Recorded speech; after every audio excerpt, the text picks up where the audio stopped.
हरे कृष्ण।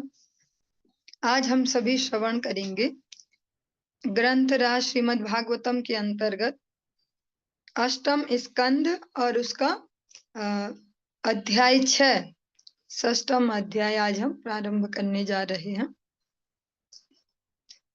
ओम नमो भगवते वासुदेवाय। ओम नमो भगवते वासुदेवाय। ओम नमो भगवते वासुदेवाय। महाराज परीक्षित सुखदेव गोस्वामी से अनेक जो मनवंतर हैं उनमें जो भगवान की सुंदर सुंदर वीर्यवती लीलाएं हुई हैं उनके विषय में श्रवण करना चाह रहे थे। उसी के अंतर्गत हम श्रवण कर रहे हैं कि देवताओं का दुर्वासा ऋषि के श्राप से उनकी श्री नष्ट हो गई है और जो दैत्य हैं वे पावरफुल हो गए हैं, शक्तिशाली होकर देवताओं को परेशान करते हैं। आज हम इसी क्रम में श्रवण करेंगे देवता तथा असुरों द्वारा संधि, जो उनके मध्य एक सामंजस्य का स्थापित होना। श्री शुक उवाच एवं स्तुतः सुरगणैर् भगवान् हरिरीश्वरः तेषामाविरद्भूत भूद राजन सहस्त्रार कोदयद्युतिः। श्रील सुखदेव गोस्वामी ने कहा, हे राजा परीक्षित, देवताओं तथा ब्रह्मा जी द्वारा इस प्रकार स्तुतियों से पूजित पूर्ण पुरुषोत्तम भगवान श्री हरि उन सबके समक्ष प्रकट हुए। उनका शारीरिक तेज एक साथ हजारों सूर्यों के उदय होने के समान था। समस्त देवता जो ब्रह्मा जी की शरण में गए और ब्रह्मा जी ने उन्हें सही रास्ता दिखाया कि भगवान की शरण में हमें जाना चाहिए। फिर वे सभी जब भगवान की इस प्रकार स्तुतियां करते हैं तो भगवान श्री हरि उनके समक्ष उपस्थित हुए। उनका शारीरिक तेज, भगवान का जो तेज है, जो आभा मंडल है, कैसा है? कोटि सूर्य समप्रभा। आपने श्रवण किया होगा शब्द कोटि सूर्य समप्रभा। भागवत जी भी भगवान की स्तुति में कहती है इसी प्रकार से, एक साथ हजारों सूर्यों के उदय होने के समान था। जो भगवान का केवल आवरण है, बाहर का तेज, वो कोटि सूर्य समप्रभा। ऐसे भगवान श्री हरि वहां पर उपस्थित हुए, वहां पर प्रकट हुए। तेनैव सहसा सर्वे देवाः प्रतिहते क्षणाः नापश्यन् खं दिशः क्षौणीमात्मानं च कुतो विभुम्। श्री भगवान के तेज से सारे देवताओं की दृष्टि चौंधिया गई। वे न तो आकाश, दिशाएं या जमीन को देख सके, न ही अपने आप को देख सके। अपने समक्ष उपस्थित श्री भगवान को देखना तो दूर रहा। भगवान का जो तेज है, कैसे इमेजिन कर सकते हैं इसको? हमारे लिए ऐसा कि कोई थोड़ी सी भी टॉर्च हो, उसकी भी लाइट अगर डायरेक्ट आंख पे कर दे हमारी, तो कैसा हो जाता हमें? तो थोड़ा सा इससे अंदाजा लगा पाएंगे, थोड़ा सा ही लगा पाएंगे। देवता जो है उस आभा मंडल से, उस जो भगवान से दिव्य तेज निकल रहा है, उससे उनकी आंखें चौंधिया गई। वे बाहर का कुछ, जैसे आकाश, दिशाएं या धरती, ऐसा इसको भी ना देख सके, बल्कि वह अपने आप को भी न देख सके। इतनी थोड़ी देर के लिए सभी ऐसे चौंधिया गए, पर भगवान को देख पाना तो अत्यंत दूर रहा। जैसा अभी भी आज के समय में तो गलत तरीके से फेमस भी किया जाता, पर सही प्रकार से समझ पाए कि सेवा कुंज निधि वन भगवान की जहाँ अभी भी जो रास स्थलियां हैं, कि वहां कोई दर्शन नहीं कर पाता रात्रि में। तो क्योंकि भगवान को पचा पाना कोई हमारे जड़ नेत्रों की बात थोड़ी ना है। हम अपनी जड़ बुद्धि से चैलेंज जरूर कर सकते हैं, क्या है भगवान, देखते हैं हम भी, आज देखेंगे हम भी। पर अगर कोई ऐसा कर भी लेता है तो वो बोलने लायक नहीं रह पाता, क्योंकि यहाँ पर स्वयं देव गणों की स्थिति बताई गई। भगवत तेज को दर्शन करके वे स्वयं को भी न देख पाए, भगवान को देखना तो दूर। विरिच्यो भगवान् दृष्ट्वा सह सर्वेण तां तनुं स्वच्छां मरकतश्यामां कज्जगर्भारुक्षे ऋणेक्षणाम् तप्त हेमावदातेन लसत् कौसेयवाससा प्रसन्न चारु सर्वांगीं सुमुखीं सुन्दरभ्रुवम् महामणिकिरीटेन केयूराभ्यां च भूषितां कर्णाभरणनिर्भात कपोलश्रीमुखाम्बुजाम् काञ्चीकलापवलय हारनूपुरशोभितां कौस्तुभाभरणां लक्ष्मीं बिभ्रतीं वनमालिनीम् सुदर्शनादिभिः स्वास्त्रैर्मूर्ते मद्भिरुपासितां तुष्टावदेव प्रवरः ससर्वः पुरुषं गतं सर्वामरगणैः साकं सर्वांगैरवनिं गतैः। शिव जी सहित ब्रह्मा जी ने पूर्ण पुरुषोत्तम भगवान के निर्मल शारीरिक सौंदर्य को देखा, जिनका श्यामल शरीर मरकत मणि के समान है, जिनकी आंखें कमल के फूल के भीतरी भाग जैसे लाल लाल हैं। कमल नेत्राय बोलते ना, नमः कमल नेत्राय। कमल के जो सबसे अंदर वाला भाग है जैसा लाल वो है, वैसे लाल भगवान के नेत्र हैं।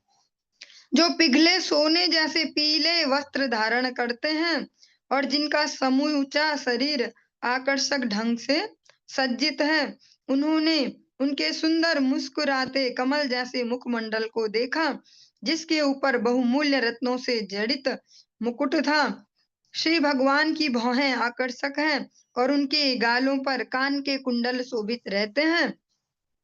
ब्रह्मा जी तथा शिव जी ये दो ही उनको दर्शन कर पाए, क्योंकि ये भगवान के अहेतु की कृपा वाले भक्त हैं। ये देवताओं जैसे स्वार्थी नहीं है कि जब ही मतलब पड़ा तो भगवान याद आए। ब्रह्मा जी तथा शिव जी ने श्री भगवान की कमर में पेटी, उनकी बाहों में बाजू बंद, वक्षस्थल पर हार और पांव में पायल देखे। श्री भगवान फूल की मालाओं से अलंकृत थे। उनकी गर्दन में कौस्तुभ मणि अलंकृत थी और उनके साथ लक्ष्मी जी थी तथा वे चक्र गदा इत्यादि जो उनके पर्सनल जो शस्त्र हैं, आयुध हैं, उन्हें लिए हुए थे। जब ब्रह्मा जी ने शिव जी तथा अन्य देवताओं के साथ श्री भगवान को इस प्रकार से दर्शन किया तो सब ने भूमि पर लेटकर उन्हें प्रणाम किया। श्री ब्रह्मोवाच अजात जन्म स्थिति संयमाय गुणाय निर्वाण सुखार्णवाय अणोरणीम्ने अपरिगण्य धाम्ने महानुभावाय नमो नमस्ते। ब्रह्मा जी ने कहा, यद्यपि आप अजन्मा हैं, किंतु अवतार के रूप में आपका प्राकट्य तथा अंतर्धान होना सदैव चलता रहता है। आप सदैव भौतिक गुणों से मुक्त रहते हैं और संसार के समान दिव्य आनंद के आश्रय हैं। सागर के समान, थोड़ा सी गलती हो गई, संसार नहीं, संसार में तो आनंद नहीं है। जैसे सागर में जल भरा हुआ है, अथाह जल राशि, ऐसे भगवान दिव्य आनंद के आश्रय हैं। अपने दिव्य स्वरूप में नित्य रहते हुए आप अत्यंत सूक्ष्म से भी सूक्ष्म हैं। अतएव हम आपको, जिनका अस्तित्व अचिंत्य है, सादर नमस्कार करते हैं। ब्रह्मा जी ही स्वयं कह रहे हैं, यद्यपि आप अजन्मा हैं, आपका कोई भौतिक जन्म नहीं है, कोई ऐसा टाइम पीरियड नहीं है कि भगवान तब जन्म लिया भगवान ने ऐसा, लेकिन अवतारों के रूप में आपका आना और जाना ये चलते ही रहता है निरंतर। अभी भी किसी न किसी ब्रह्मांड में भगवान अपनी कोई ना कोई लीला को इस प्रकार संपादित कर रहे होंगे, भले ही वो हमारे मेजरमेंट से, हमारी बुद्धि से बाहर है, किंतु भगवान की लीलाओं को कहते हैं नित्य लीला। भगवान की लीलाएं वैसी नहीं है कि हमारे जैसा कुछ जन्म हुआ, कुछ किया और मर गए। भगवान की नित्य निरंतर लीलाएं चलती हैं। ब्रह्मा जी कहते हैं, अपने दिव्य स्वरूप में नित्य रहते हुए आप अत्यंत सूक्ष्म से भी सूक्ष्म हैं। अतएव हम आपको, जिनका अस्तित्व अचिंत्य है, सादर नमस्कार करते हैं। जिनका अस्तित्व अचिंत्य है, जो भौतिक बुद्धि में सोच के कैच नहीं किया जा सकता कि हमने पकड़ लिया भगवान को दिमाग में, ऐसे। इसमें एक बहुत सुंदर सा भी मैसेज है। यहाँ पे कहा गया आप सब प्रकार से आप दिव्य हैं, स्वरूप है आपका ऐसा दिव्य, फिर भी सूक्ष्म से सूक्ष्म है। जो ये क्वालिटी है ना,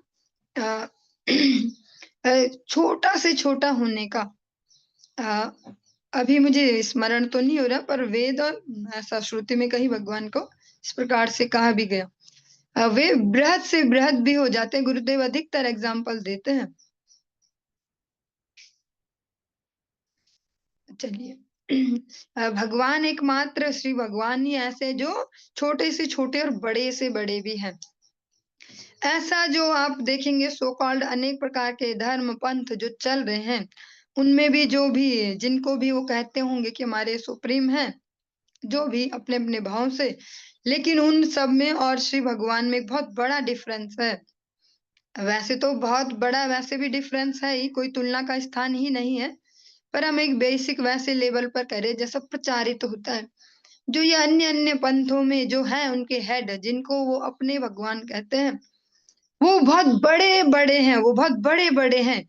उनमें छोटा होने वाला गुण नहीं है, वो छोटे नहीं हो सकते। वे बड़े हो सकते हैं, हाँ, पर वे लघु नहीं हो सकते। एकमात्र भगवान ही ऐसे जो मैं तो महीयान, हाँ, ऐसा ही कुछ है। वो लघु से लघु भी हो जाते हैं और बृहद से बृहद भी। भगवान में कॉम्प्लेक्स नहीं है कि मैं बड़ा ही हूँ बस, मैं छोटा नहीं हो सकता। भगवान कभी कैसे भी हो जाते हैं। रूपम तव तत्पुरुषर्षभेद्यं श्रेयो अर्थी भिर्वैदिका वैदिकतांत्रिकेण योगेन धातः सह न स्त्रिलोकान् पश्याम्य मुष्मिन्नु ह विश्वमूर्तौ। हे पुरुष श्रेष्ठ, हे परम नियंता, जो लोग सचमुच परम सौभाग्य की कामना करते हैं, वे वैदिक तंत्रों के अनुसार, अब ये तंत्र जो शब्द है वो तंत्र मंत्र वाला शब्द नहीं है वैसा। वैदिक तंत्र में वेदों में जो मंत्र जो प्रणालियां दी गई हैं, वे वैदिक तंत्रों के अनुसार आपकी इसी रूप की पूजा करते हैं। हे प्रभु, हम आप में तीनों लोकों को देख सकते हैं।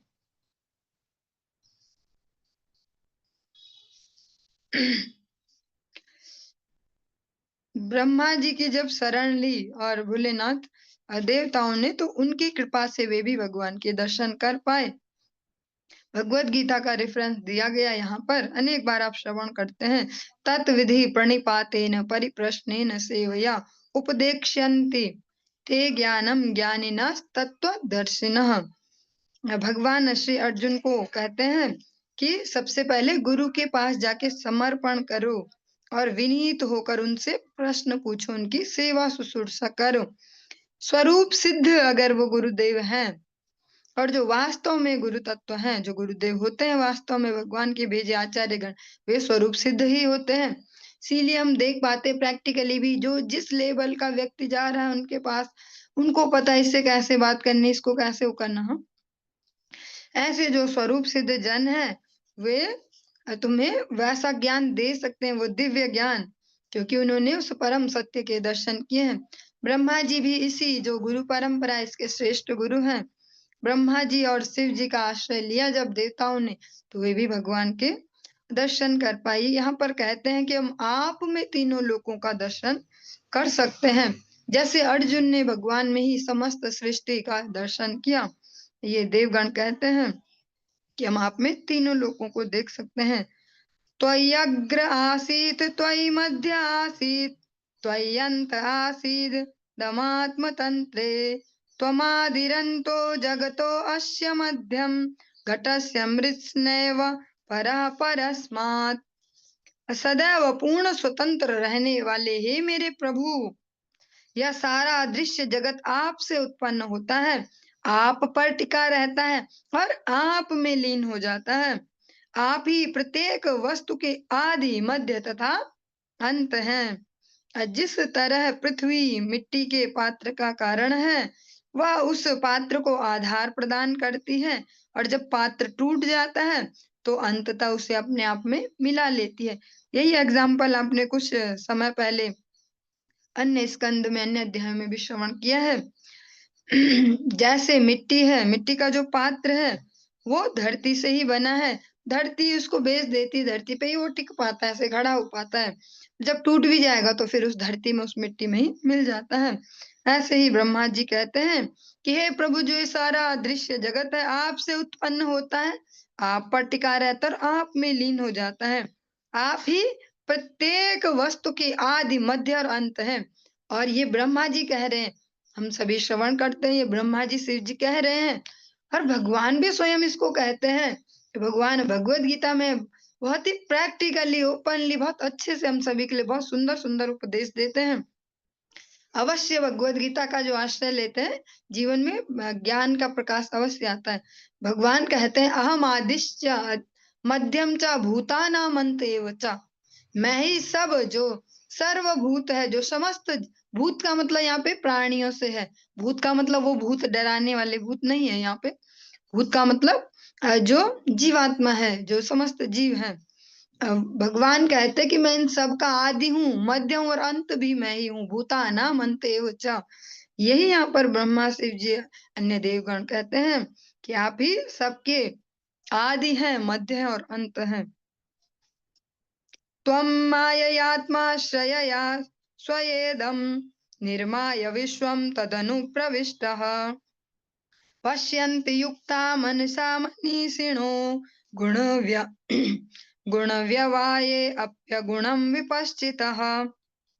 हे परम पुरुष, आप अपने में स्वतंत्र हैं और दूसरों से सहायता नहीं लेते। आप अपनी शक्ति से इस दृश्य जगत का सृजन करके इसमें प्रवेश कर जाते हैं।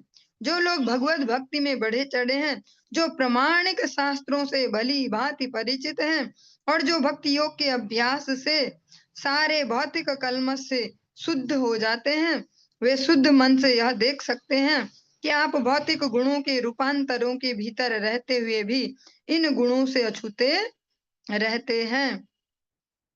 आप पूर्ण स्वतंत्र हैं। आपने प्रथम स्कंद के प्रथम अध्याय में श्रवण किया, सुविज्ञो स्वराट।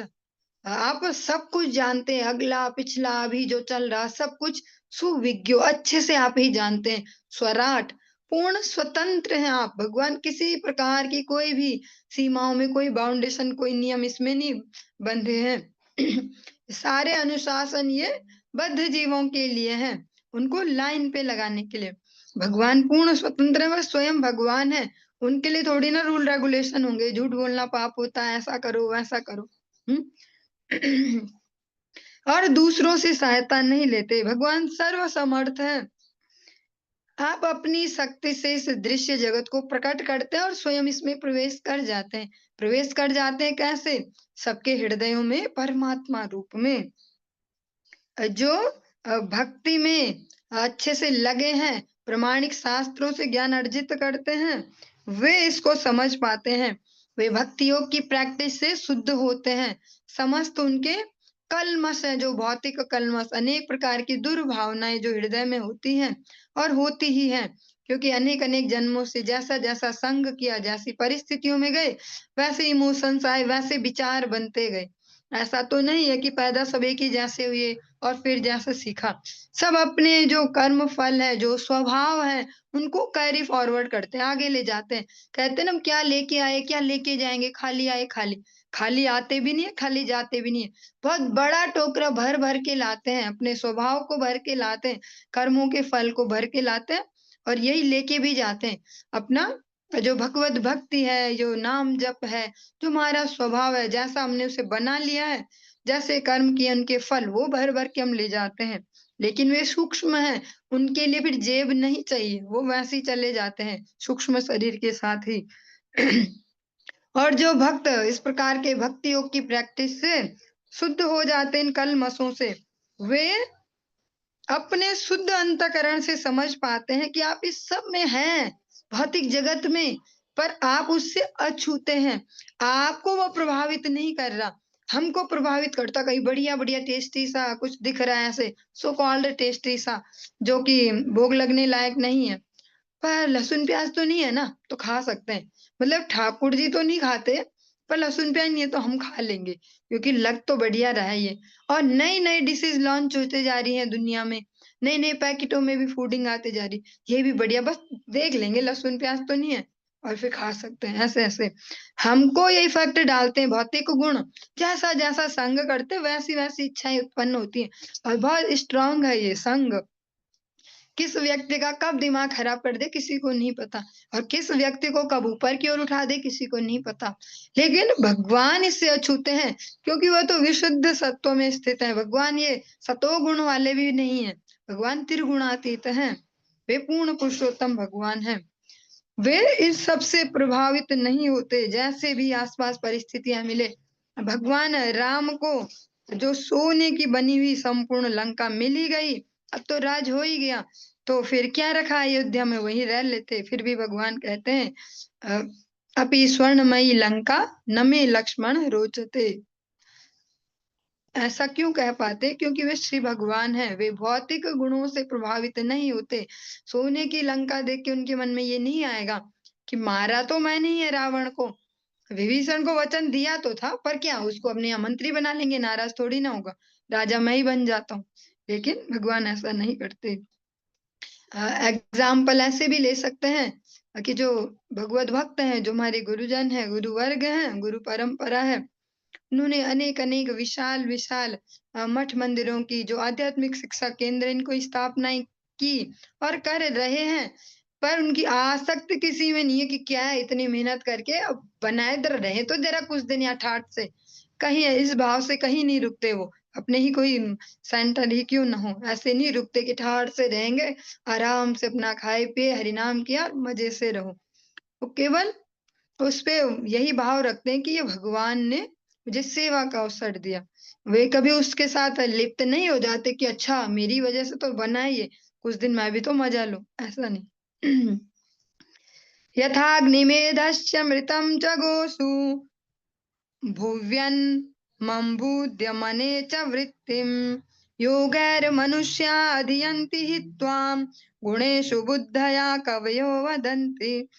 जिस प्रकार काष्ठ से अग्नि, गाय के थन से दूध, भूमि से अन्न तथा जल और औद्योगिक उद्यम से जीविका के लिए समृद्धि पाई प्राप्त की जा सकती है, उसी प्रकार इस भौतिक जगत में भी मनुष्य भक्ति योग के अभ्यास द्वारा आपकी कृपा प्राप्त कर सकता है या बुद्धि से आपके पास पहुंच सकता है। जो पुण्यात्मा है वे इसकी पुष्टि करते हैं। जिस प्रकार से स्वाभाविक है कि काष्ठ से अग्नि मिलेगी, गाय के थन से दूध, ये प्राप्त किए जा सकते हैं, थोड़ी-थोड़ी मेहनत की जाए। तो ऐसी भक्ति योग के मार्ग में भी थोड़ी-सी प्रैक्टिस अगर की जाए, थोड़ा-सा मेहनत की जाए, तो भगवत कृपा को आसानी से उपलब्ध किया जा सकता है क्योंकि भगवान लघु सेवन मात्रक हृष्ट हृदम, भगवान थोड़ा सा ही करने से प्रसन्न हो जाते हैं और अपने जो चेतना है उसके स्तर को आप तक उठा सकता है। और जो पहले इसको कर चुके हैं उन्होंने इसकी पुष्टि की है।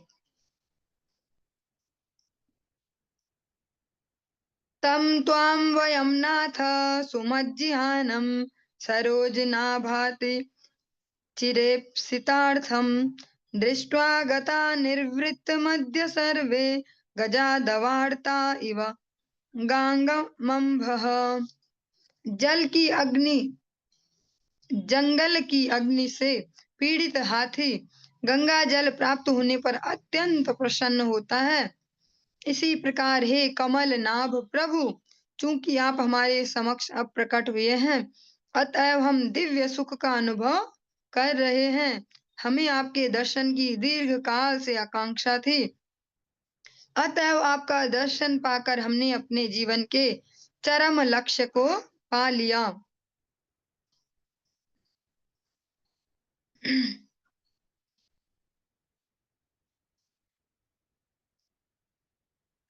स त्वं विधत्स्वाखिललोकपाला वयं यदर्थास्तव पादमूलं समागतास्ते बहिरन्तरात्मन् किं वान्यविज्ञाप्यमशेष साक्षिणः। हे भगवान, हम विभिन्न देवता इस ब्रह्मांड के निर्देशक आपके चरण कमलों के निकट आए हैं। जिस प्रयोजन से हम आए हैं, कृपया उसे पूर्ण करें। आप भीतर तथा बाहर से हर वस्तु के साक्षी हैं। आपसे कुछ भी अज्ञात नहीं है। अतएव आपको किसी बात के लिए पुनः सूचित करना अनावश्यक है। स्पष्ट यहाँ पर ब्रह्मा जी सभी देवगणों के रिप्रेजेंटेटिव होकर कह रहे हैं कि आप तो सब जानते ही है ना कि हम क्यों यहाँ पर पहुंचे हैं। तो आपको फिर से बताना आपका अपमान ही एक प्रकार से, क्योंकि आप सब जानते ही हैं, वो अनावश्यक है आपको फिर से बोलना। और इस बात को अगर हम अपने जीवनों में प्रैक्टिस करेंगे तो हमारे लिए बहुत ही लाभदायक होगा कि हाँ, भगवान को जब भगवान कहा है तो भगवान है, सर्वसमर्थ है, सुविज्ञ भी है। तो फिर भगवान तो जानते ही हैं कि हमारे मन में क्या चल रहा है या हम हमारे लिए क्या उचित है। तो फिर मुंह के बाहर बार-बार ठाकुर जी को ऐसा बोले कि हे भगवान ऐसा हो जाता, काश ठाकुर जी ना ऐसा हो जाए ना तो ऐसा हो जाए। तो ऐसा बोलने की आवश्यकता नहीं रह जाती जब हम समझते हैं कि वो भगवान है। जब भगवान मान लिया तो फिर शंका क्या करनी कि उन्हें पता होगा कि नहीं, बोल देते हैं एक बार। वो वाले ठाकुर जी ना सुन लेते हैं, वो वाले ठाकुर जी सुनते तो दौड़ो वहां तक यात्राएं करो, वहां जाओ ठाकुर जी को बताओ कि हाँ ऐसा ऐसा।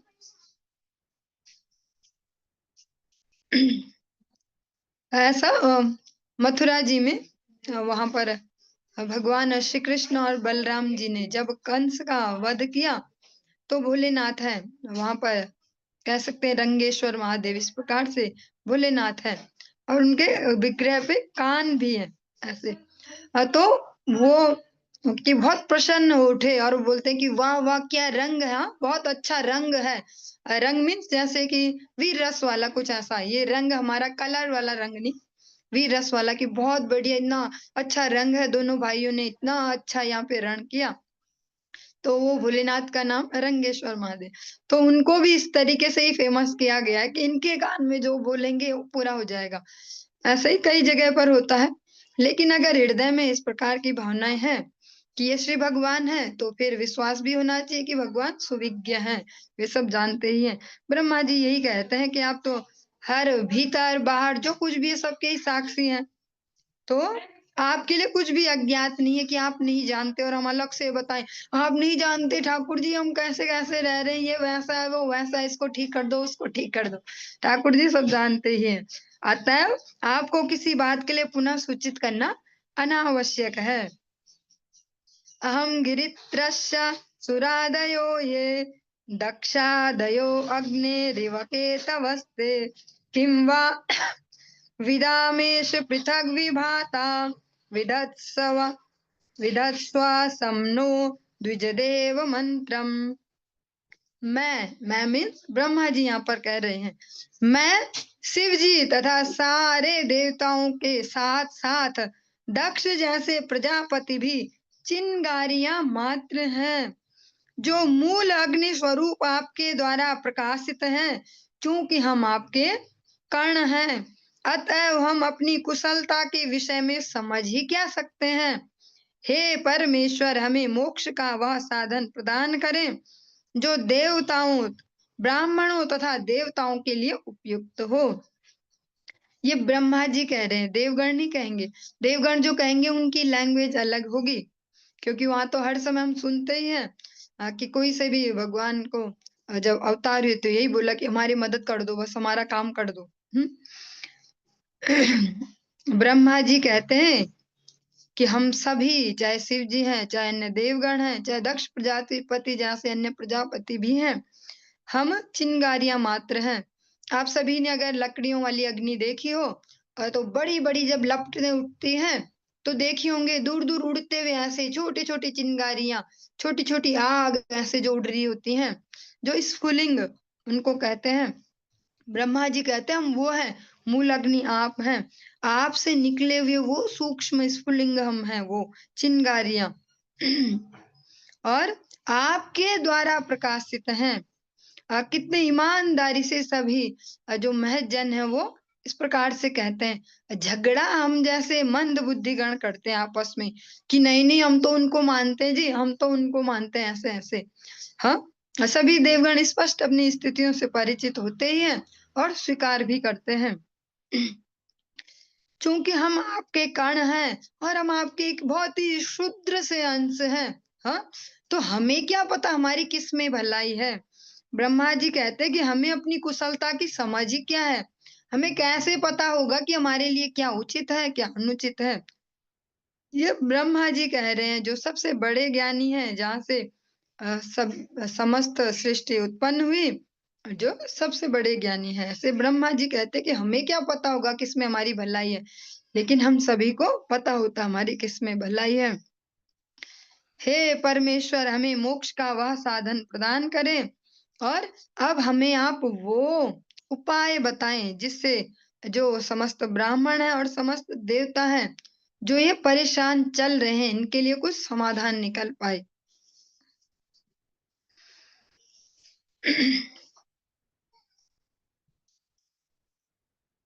श्रीशुक उवाच एवं विरिच्यादि भिरीडितस्तदा विज्ञाय तेषां हृदयं यथैव जगादजीमूत गभीरया गिरा बद्धांजलिन संवृत्त सर्वकारकान।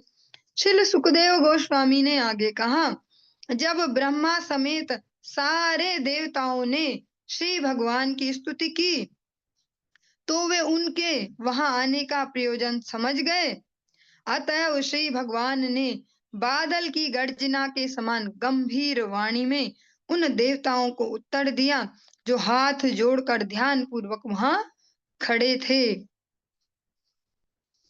इस प्रकार से बहुत सुंदर सा मैसेज भी है कि अलग अलग जो उपासनाएं देखी जाती हैं, जिनकी सूक्ष्म बुद्धि हो पाए गुरु वैष्णव कृपा से उन्हें समझना चाहिए कि देवगण भी जिनके आगे हाथ फैलाते हैं, क्यों ना हम उनके ही आगे हाथ फैलाएं। या जनते अविधि पूर्वक हम ना करें कि हम देवताओं के आगे फैलाएंगे, फिर ये वाले जल्दी देते हैं, ऐसा करने से वो वाले खुश हो जाते हैं। ऐसा जिनसे वे भी प्राप्त करते हैं, क्यों ना हम उनसे ही प्राप्त करें, तो वो ज्यादा कह सकते हैं सुसज्जित तरीके से होगा और बहुत सम्मानीय तरीका होगा कि ठाकुर जी से हम डायरेक्ट मांगे और हम उनके सामने तो ना रगड़े, शरणागत ना हो, हम सोचे हम इनसे ही मांग लेंगे, उनसे ही मांग लेंगे। क्योंकि समस्त देवगण भी जब भी उन्हें ऐसी परिस्थिति आती है तो भगवान के समक्ष खड़ा होना होता है हाथ जोड़कर। इसमें कोई देवगणों की निंदा वाला भाव भी नहीं है, साथ-साथ सावधानी भी है श्रवण की। इसमें कोई निंदा परक भावना से नहीं कहा जा रहा। ये वास्तविक सत्य को समझना वो भी आवश्यक है। अगर हमें सही गलत की सही से जानकारी होगी, तो हम अपना जो भी है बुद्धि योग है, समय है, अपने कह सकते हैं शक्ति सामर्थ्य उसको बिना व्यर्थ बर्बाद किए सही जगह लगाकर अच्छे रिजल्ट्स पा सकते हैं। एक एवेश्वरस्तस्मिन् सुरकार्ये सुरेश्वरः विहर्तु कामस्तानः समुद्रोन्मथनादिभिः। यद्यपि देवताओं के स्वामी पूर्ण पुरुषोत्तम भगवान देवताओं के कार्यकलापों को स्वयं संपन्न करने में समर्थ थे, फिर भी उन्होंने समुद्र मंथन की लीला का आनंद उठाना चाहा। अतः वे इस प्रकार बोले और पहले ही सावधानी दे दी। एक तो जहां भी हम भगवान की कोई वाणी सुनते हैं स्पष्ट दिया जाता श्री भगवान उवाच कि ये भगवान बोल रहे हैं, कोई व्यक्ति नहीं। हाँ, भगवत गीता में कृष्ण उवाच ऐसा नहीं कहते, श्री भगवान उवाच ऐसे। यहाँ पर स्पष्ट सुखदेव गोस्वामी जी कहते हैं कि जो भगवान है पूर्ण पुरुषोत्तम भगवान, वे देवताओं की इस प्रॉब्लम को दूसरे तरीके से सॉल्व करने में भी समर्थ हैं। वे सर्व समर्थ हैं, वे कर सकते थे उनकी प्रॉब्लम भी सॉल्व ऐसे चुटकी बजा के ही, हाँ, संकल्प मात्र से। लेकिन भगवान भी थोड़ा आनंद लेना चाह रहे हैं। भगवान की जो भी समस्त लीलाएं हैं वे आनंद के लिए हैं। भगवान भी आनंद लेना चाहते हैं और आनंद देना चाहते हैं। भगवान की इन सुंदर सुंदर लीलाओं को श्रवण करके भगवान के जो शरणागत जन हैं वे आनंद प्राप्त करते हैं, इसलिए भी भगवान लीलाएं करते हैं। और जो शरणागत नहीं है वे जब इन लीलाओं को सुनेंगे तो कोई ना कोई मैसेज उसमें से लेंगे कि अच्छा सबसे पावरफुल यही है, अच्छा सबसे दयालु यही है, ऐसा। और फिर भगवान को शरणागत होंगे। इसलिए भगवान ये इतनी सुंदर सुंदर मधुर लीलाओं को संपन्न करते हैं। भगवान आज समुद्र मंथन का जो ये प्रसंग है इसका आनंद उठाना चाहते हैं। इसलिए भगवान उनको इस प्रकार से कहते हैं। श्री भगवान वाच हंत ब्रह्मण्यो शंभो हे देवा मम भाषितम् शृणुता वहिता सर्वे श्रेयो वह स्याद् यथा सुराः। पूर्ण पुरुषोत्तम भगवान ने कहा, हे ब्रह्मा जी, शिव जी तथा अन्य देवताओं, तुम सभी ध्यान पूर्वक मेरी बात सुनो, क्योंकि मैं जो कुछ कहूंगा उससे तुम सबका कल्याण होगा। मैं जो कहने जा रहा हूँ आप सभी के लिए मंगलदायी है, अतः आप लोग फोकस्ड होकर इसको ध्यान से श्रवण करें। यात दानवदते यस्तावत् संधिर विधीयताम् कालेनानुगृहीतस्तैर् यावद वो भव आत्मनः। जब तक तुम उन्नत नहीं हो पा रहे हो, तुम सबको दानवों तथा असुरों के साथ संधि कर लेनी चाहिए, क्योंकि संप्रति समय उनके अनुकूल चल रहा है। और जो नीति शास्त्र है, न्याय शास्त्र है, जो इस प्रकार से जिसमें अनेक अनेक नीतियां दी गई, भगवान ही स्वयं भगवान से ही प्रकट हुए हैं। भगवान सबसे अच्छे राजनीतिज्ञ, कूटनीतिज्ञ सब भगवान ही हैं। बहुत सुंदर सा जो पांडवों का जीवन काल है, या कह सकते हैं सबसे बड़ा जो विश्व युद्ध है, भगवान ने उसमें अपनी सुंदर सुंदर नीतियों को प्रदर्शित किया। भगवान यहाँ पर कहते हैं कि भैया अभी जो टाइम है वो दानवों के फेवर में है, अतः थोड़ा सा धैर्य रखो, थोड़ा सा सहन शक्ति का परिचय दो। जब तक तुम नहीं हो जाते पावरफुल तब तक उनके साथ थोड़ा मेल जोल करना पड़ेगा।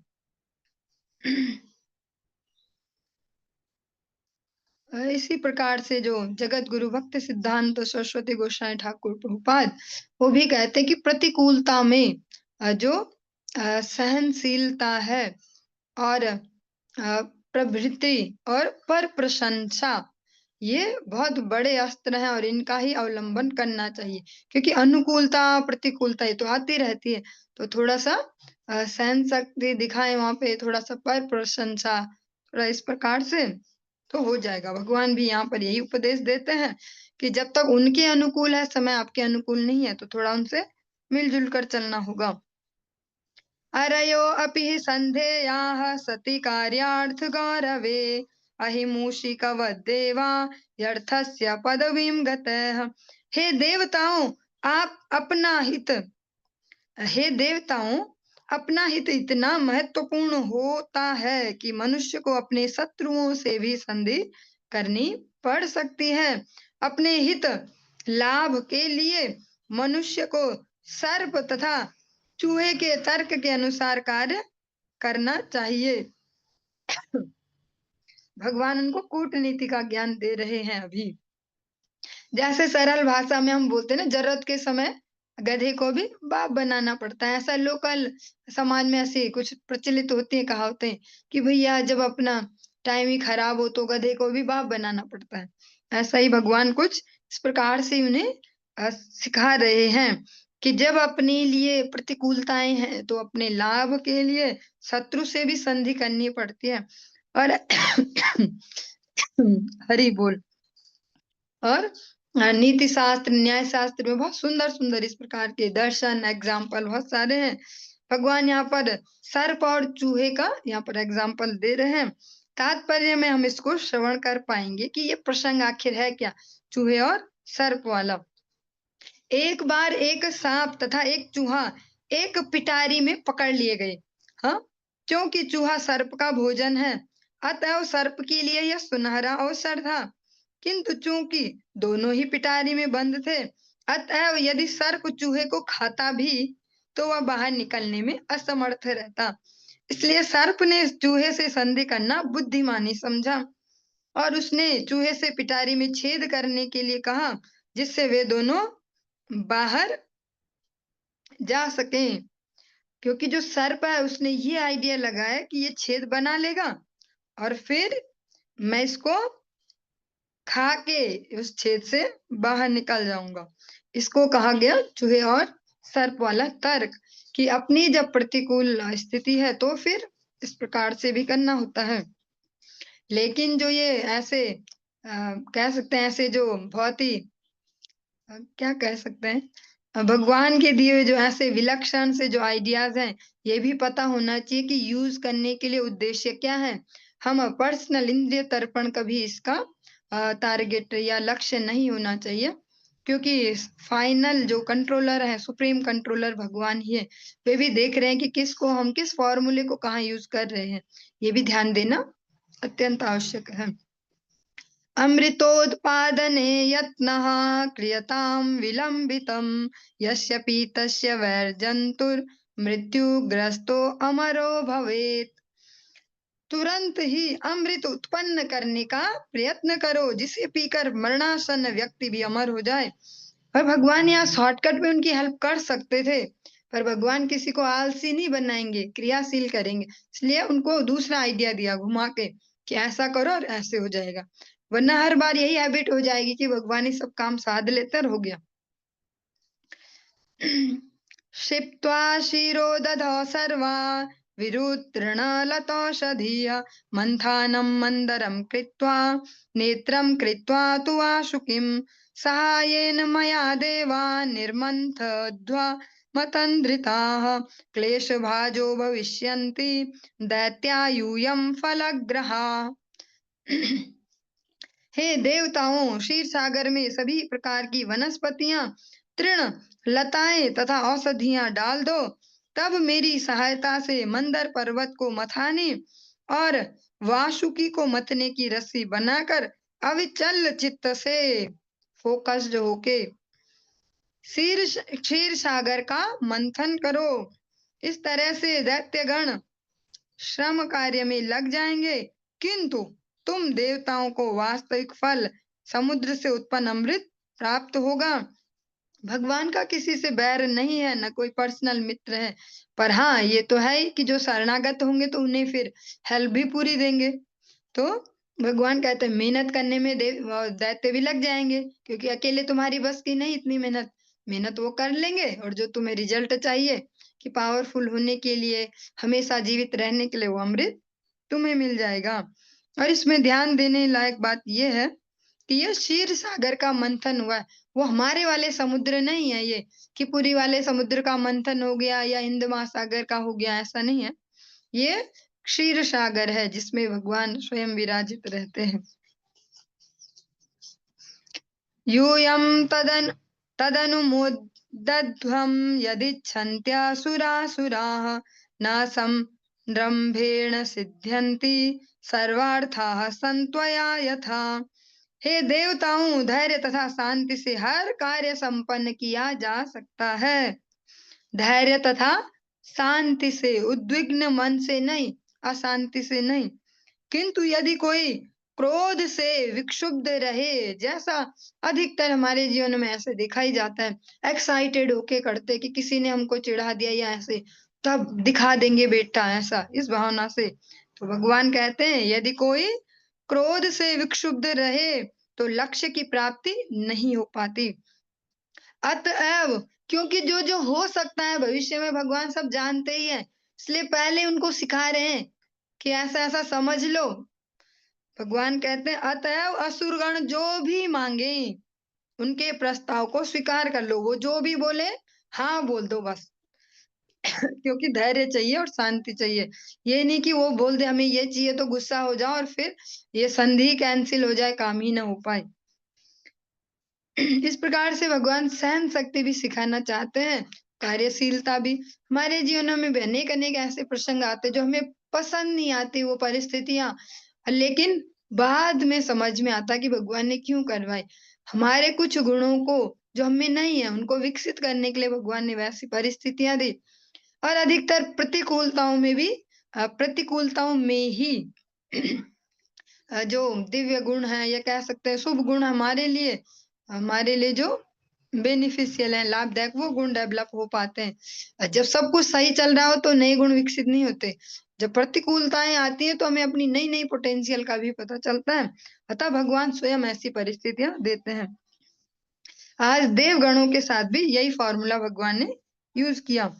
न भेतव्यम कालकूटाद विषाद जलाधि संभवात लोभा कार्यो न वो जातु रोषः कामस्तु वस्तुषु। क्षीर सागर से कालकूट नामक विष उत्पन्न होगा, किंतु तुम्हें उससे डरना नहीं है। और जब समुद्र के मंथन से विविध उत्पाद प्राप्त हो तो तुम्हें उनको प्राप्त करने के लिए न तो लालच करना होगा, न ही उत्सुक होना होगा, न ही क्रुद्ध होना होगा। जैसे इस जगत में भी हम देखते जो हमारे ऐसे कह सकते हैं अध्यापक गण होते हैं या जो हमसे थोड़ा आगे हैं, वे जानते हैं कि क्या क्या हो सकता है तो पहले ही बोल देते हैं ऐसा ऐसा होगा ना, उस समय ऐसा मत करना। भगवान भी ऐसे सुविज्ञो, सब कुछ अच्छे से जानते हैं भगवान, भूत भविष्य वर्तमान। ऐसे श्री भगवान देवताओं को अच्छे से पट्टी पढ़ा रहे, ठीक से समझा रहे, उनके स्वभाव को भी जानते हैं और इसलिए उनको ठीक से समझा रहे हैं ऐसा ऐसा होगा तब ऐसा मत करना। और जब विष निकलेगा इतना गंभीर विष सबसे खतरनाक वाला, तब तुम डरना मत। हाँ, और जब उसमें कुछ बढ़िया बढ़िया निकले उत्पाद, ऐसे ये निकला वो निकला, तो तुम लालच मत करना और न ज्यादा ऐसे एक्साइटेड हो जाना, ओवर एक्साइटेड, ये देखो ऐसा निकल गया वैसा निकल गया, और न क्रुद्ध होना, क्योंकि ये होना तो वहां पे स्वाभाविक है। तीनों कंडीशन पहले ही भगवान ने सचेत कर दिया कि बेटा ऐसा ऐसा होगा पर ऐसा ऐसा मत करना। चलिए आज के इस प्रसंग को हम यहीं पे विश्राम देंगे, इससे आगे कल हम इसको कंटिन्यू करेंगे। हरे